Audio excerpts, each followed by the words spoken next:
Lee Jones here from esports.net, and I'm joined by Dylan Falco after beating Karmine Corp in your first best of five fearless. How do you find it? I thought that this was a very fun experience, actually. We've been screaming Fearless a lot, so I've had a decent amount of experience dealing with the format, but doing it under pressure with time restraints was definitely a cool experience. It was like one of the most involved Hmm. I've probably been in a best of five, so it was very fun. Yeah, well, I've got a few questions around it 'cause I've interviewed you before, and I think it was about around summer last year, basically when the rumors were first coming out about fearless happening.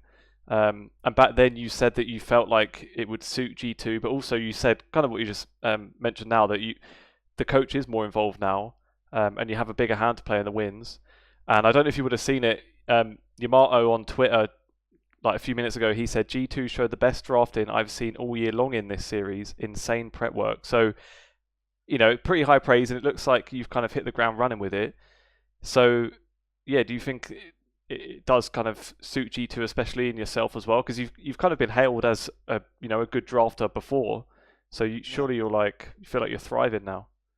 So yeah, the Fearless format definitely makes draft a bigger determining factor in who wins the game, as a lot of the reliable, practicable picks get removed in the series. So you have to be able to play champs that open yourselves up to being countered, and the strategical aspect of it, you can't just spam the same draft for a full week and play it on stage. So yeah, it's a coach buff for sure. Um, it can go both ways. You can be very well prepared, but if there's things you haven't accounted for, you can't see everything they can do. So you can Hmm. come up with some bad drafts as well. I think it suits us a lot. We have very deep champion pools, and we've always been a very strong drafting team. I think we've always been, I think, one of the best drafting teams in the world.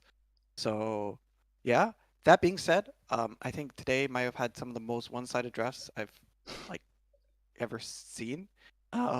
Fearless has a lot to do with it, but I also think they were taking some very but how do I say, like, aggressive picks early in the draft that ended up Hmm. getting countered. Like they were also leaving themselves open. So I'm sure if we play versus different teams and they draft a bit more standard in the later games, the drafts won't have as much of an advantage. I think this was also a special case, even if Hmm. I think we did well.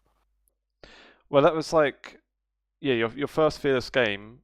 First fearless best of five. Obviously, now that puts you straight in the final, so you're only going to get one more, Yeah. um, potentially before first stand if you guys were to make it there.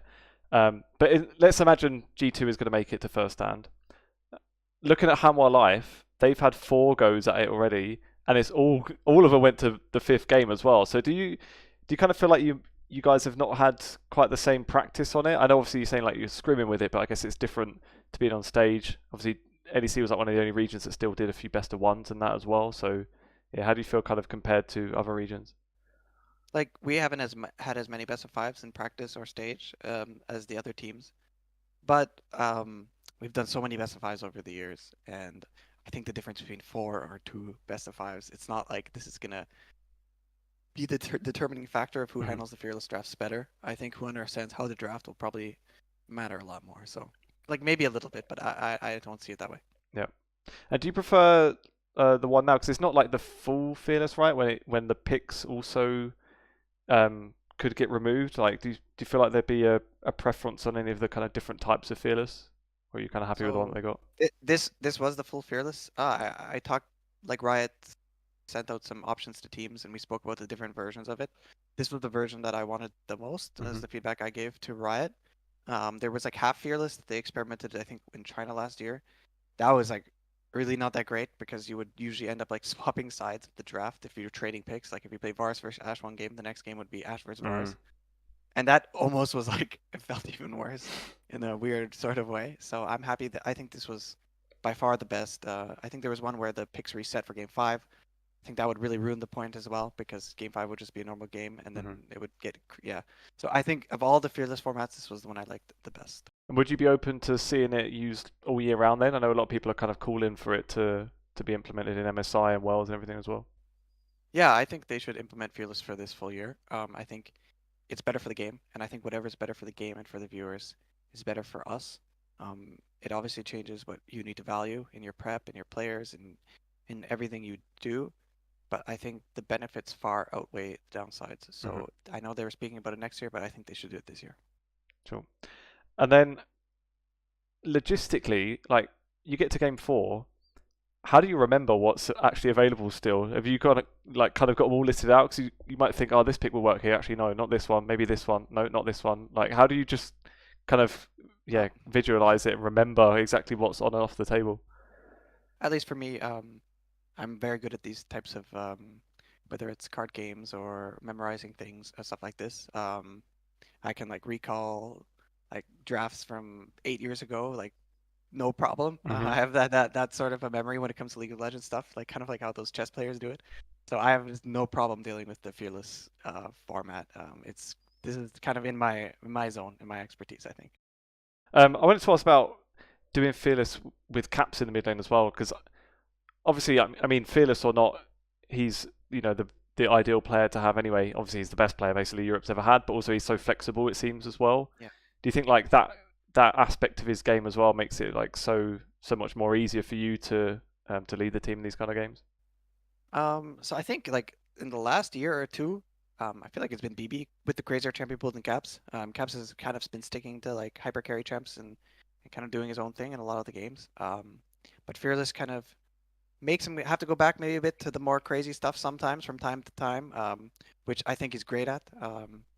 It's a weird thing with Caps where sometimes I'm trying to get him to play more champions, actually me, and sometimes I'm trying to get him to play less champions. We switch sides on that a lot. So today he played Anivia, was my idea. Um, Kind of was cool. I liked it. Well, I went to ask a little bit about Skewmond and Lebrov joining as well. Just yeah, how have you found them coming into the team, and how do you think they've started? Oh, I think they're insane pickups. I'm so happy with our roster this year. I was super excited.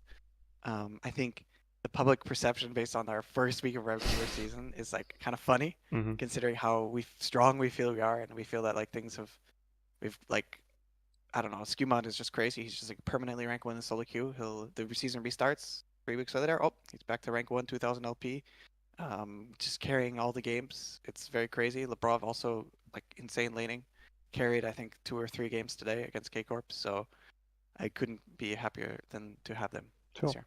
Well, I wanted to ask a little bit about that slow start as well. And really it was just the one weekend to be fair. So what do you think that was down to? Was it just literally where you've got a couple of new players? It just sometimes takes a little bit of time to bed in and synergize and all that. So it was like our drafts were getting outscaled, first of all. We're also a bit afraid to take some fights. It was just some jitters of playing with the new roster, especially support jungle. They're the ones who had to start the fights. And we were playing kind of like full melee comms, so we're like, we had to engage or we lose the game. And they kind of had those pressure around them at a couple big objective points, and we couldn't really coordinate the plays.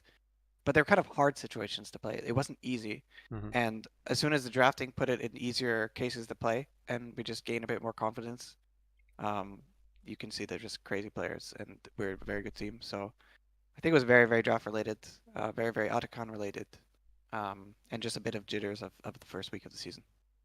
Maybe just one more question then. Who do you think you're going to be up against in the final then, out of the 3 left? Oh wow.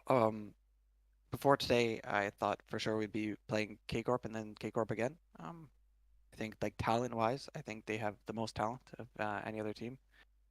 Wasn't a huge fan of their approach to Fearless today, but I'm at least from scrimming them, they usually are pretty good drafters and scrims. They come up with some cool stuff.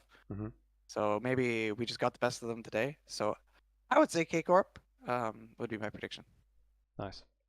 Well, no matter who it is then, Dylan, good luck. And Yeah, yeah, we'll leave it to next time. Thanks very much. great. Thank you so Thank much. you.